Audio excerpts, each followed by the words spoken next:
Good morning, everyone. Syncretic Gardener here, and I'm in my front garden right now, and I want to talk about my gardening experience and how I learned a little more. I rent, and when I first came to this space, this area was just a mess. It's waking up now for spring. Nothing was really planted here, and I was told that anything planted would die. And of course, I took that on as a challenge. And this was one thing that I bit off that I could chew, and I learned how to chew it. There were some fails, and there might still be in the future. But I realized there was a lot of clay bricks in the soil that had come from the house, from work on the house, like old chimneys. And I knew that what probably wasn't ideal. You can see the remnants of it around the border, which I think is cool. That probably wasn't ideal for the soil, at least for some of the plants that had been attempted to grow. So basically, it became a place where some trash was flown around, and then people figured because there's trash there, we might put a little bit more there. And even my boss over there, that's Patchouli. She's a resident feral cat who gets care and is fed. She's gonna go get her dessert now. I don't know if you can see her, but she makes sure I stay on the job, and she inspects the garden regularly to make sure it's to code, her personal code. And she has a sister. The two of them live here. But what was interesting about it were a few things that I learned. The soil actually did come around. It took several years to get that pH and to until it wasn't so hard and dry. And when it came around, it was pretty nice soil. One of my first additions to it was a tiny little rose bush, a little rose hybrid that can take actually drought conditions or higher heat than some of the roses. And I just pruned her recently because for whatever reason, I had to learn about pruning because I didn't want to do it. I was like, I don't want to cut my rose bush, but I had to do it. And she's waking up to the spring right now, and she will bloom continually when she starts blooming, even into December, right? And then that is an American witch hazel tree. I started 2 trees, but this one made it. And this is actually its 4th year. It's a slow growing hardwood, and it's just now getting some buds on it right now, just now waking up to the spring. That's my holly bush. I do keep that trimmed down because in full sun, which we get, it can get quite large. That's a viburnum that's waking up to the spring, and it's one of my favorites. It was a gift. And this is also a gift. It was a red maple, which both of those I had very small, even the holly tree. And here is a large tree. I'm the caretaker of the garden, but I consider this tree is the owner of the garden. The riverbank willow goes by some other names. And they're pretty common around here. They were planted, and she's actually, I think a community likes to see these trees because they have some age on them. She does drop smaller branches sometimes, when it's windy, but that's part of it.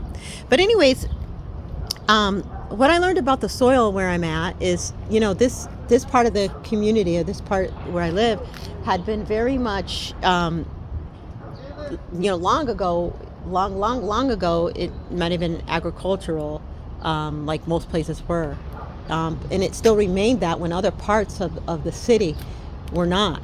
But then when the boom started happening with industry, and it still was having agriculture going on, this particular area where I'm at was home to a lot of lead factories and things as such. And when those factories finally were moved out, or they ended their own, a lot of lead had seeped into the soil. And I know there's some of those things already naturally occurring in soil, but we're talking about higher levels of lead and arsenic that, if I walk to a park around the corner, there's signs like, please don't let your children dig here, and don't, dig in the... So obviously that's just like not even 100 meters from my home. And there were reports before of lead. And that's just, that's an unfortunate consequence of things that happened long ago. I don't think that, that needs to be the end of the story. I do grow flowers in my garden, right? And I might grow some, I have perennials, I have annuals, I have morning glories that come up, but I don't ever eat of the soil because, I just don't feel comfortable with that, and I wouldn't feel comfortable serving somebody from that. But I do have space for my containers here. So today what I did was I I set some plants out because I want them to acclimate to it because they've been indoors, right? They're not used to the wind, even though I did use the fan. I want to put them out for a little while because it's above, you know, the cooling point for them. So these plants, my okra that's there, and my corn, and these are my turnips. They are okay with being, you know, 45 to 60. And right now it's like 46, 48, 49. Now it's about 50 degrees out here when I set them out. So they'll be able to withstand that kind of temperature. So I was very careful in doing that because I do want them to acclimate. Now they're not going to stay out all day. I wanted to get them some natural sunlight. It's going to be windy later. More wind than I'm comfortable with. This little gentle breezes is fine, but I don't think they're ready for anything more. But maybe I'm just being an overprotective mom because they're my plants. Now, the thing about these bags is, and the potatoes in them, I can turn them down like this to get them more light if I need, but I'm leaving that up a little for the little bit of the wind, you know, windscreen effect. And these are the containers that I got. One was gifted and one I bought. They're only $5 at Family Dollar, and they have drainage at the bottom. You could feed them from the side, but that was an inexpensive way, though I don't rely totally on those. I have a lot more of my grow bags, and they're from, I don't know if you can see it, from Zagos there, so I like those. So that's what I'm looking at in the garden. And as the weather gets better, more things will come in. Now, I'm a renter, so it really, my landlord's a great guy, and he grows actually some really killer tomatoes in his backyard, so I get tips from him.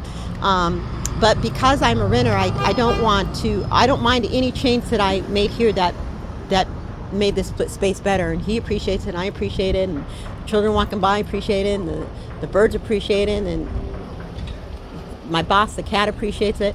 But what I don't want to do, however, is because it's a temporary space, I don't want to get too many large things like putting a full-on container and pounding into the ground and heavy galvanized. I mean, those things are wonderful, but that's not practical for me. So, you know, and it's also not frugal to do if if the situation changes for whatever reason. So moving to the space here is the driveway space, which gets a lot of sun. Right now it's in a shade because, you know, the sun's angling in a different way. But I definitely like the space here, and I'm planning on putting up, those are my little rain barrels. I'm not done creating them, but and they could be for composting too. But anyways, looking for a space. I have another container coming today. Now this container is also made of the same material as the cloth containers I have, the sacks, but it's more rectangular and it has separation in it. It's larger, and so that's going to be nice because I could, you know, start direct sowing some things in there, and also transfer some of my seedlings. So that's what I'm looking at. This is my plant box. There's nothing in there right now. I just started putting soil in there, so it has to wait a while. But yeah, so the other space I have is the rooftop, and I'll show you that next. Now, to me, this is like prime space for container. The sun comes here directly. I mean, it's not for even moving up that way, but it's really not for things that don't like that full, you know, sun. So I know the things that are probably going to be up here, and I'm choosing to use some of the lighter containers up here because, you know, it is a roof, and I don't want to damage it. But, you know, they still have weight to them, but they're just not going to be the larger containers. Certainly the corn would do well here, and the tomatoes that I'm starting will do here, among other things. So that's kind of a lot of space that I have, and it's vertical in the sense that it's downstairs and it's upstairs, which is fun and really cool. And on the porch today, I'm going to put together my garden container, the herb container, which is a vertical planter, which is wonderful. And so yeah, that's what I'm going to do next.